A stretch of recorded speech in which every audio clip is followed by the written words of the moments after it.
Pregnancy டைமில் டெஸ்ட்டெல்லாம் எடுக்க சொல்லுவாங்க. அது இருக்கிறதுலையே ரொம்ப கஷ்டமான டெஸ்ட்டு என்ன தெரியுமா?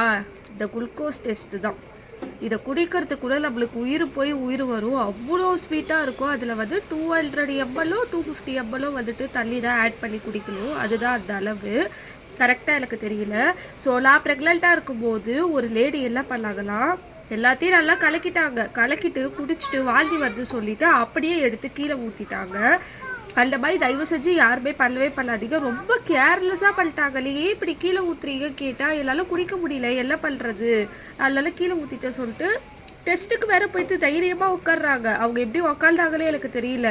இந்த குளுக்கோஸ் டெஸ்ட்டெல்லாம் நீங்கள் இந்த மாதிரி இக்னோர் பண்ணி கீழெல்லாம் கொட்டலீங்களா, இதனால் கரெக்டாக டெலிவரி டைமில் ரொம்ப பெரிய ப்ராப்ளத்தில் கொண்டு போய் விடும்.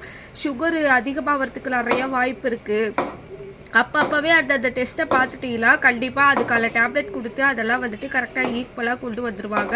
அதனால் பாப்பா பிறந்ததுக்கப்புறம் பாப்பாவுக்கு சுகர் வரத்துக்கும் நிறையா வாய்ப்பு இருக்குது. ரத்த அழுத்தம் அதிகமாகிடும் சொல்கிறாங்க. டெலிவரி டைமில் நார்மல் டெலிவரிக்கு ட்ரை பண்ணும்போது சுகர் லெவல் அதிகமாச்சுன்னா ரத்த அழுத்தம் வரத்துக்கும் நிறையா வாய்ப்பு இருக்குது சொல்கிறாங்க. ஸோ தயவு செஞ்சு யாரும் வந்துட்டு இதை கொஞ்சம் கூட கீழே கொட்டாதீங்க. மூக்கை பிடிச்சிட்டு அது கஷாயம் குடிக்கிற மாதிரியாவது தயவு செஞ்சு குடிச்சிருங்க. கீழே கொட்டுறது அந்த மாதிரிலாம் பண்ணவே பண்ணாதீங்க. ஸோ யாருக்கெல்லாம் வந்துட்டு இல்லை குளுக்கோஸ் குடிக்கிறது பெரிய பிரச்சனையாக இருக்கும் வந்துட்டு சொல்லுங்கள். எனக்கு ரொம்ப கஷ்டமாக இருக்கும். இந்த டெஸ்ட்டு கொடுக்குற அன்றைக்கி எனக்கு ஹாஸ்பிட்டல் போகிறதுக்கே பிடிக்காது. வீட்லேயே உக்காந்துக்கிட்டு புலம்பிகிட்டே இருப்பேன். பட் ஆனால் நான் கரெக்டாக குடிச்சிருவேன். ஒரு வாட்டி கூட கீழெல்லாம் ஊற்றுனதே கிடையாது.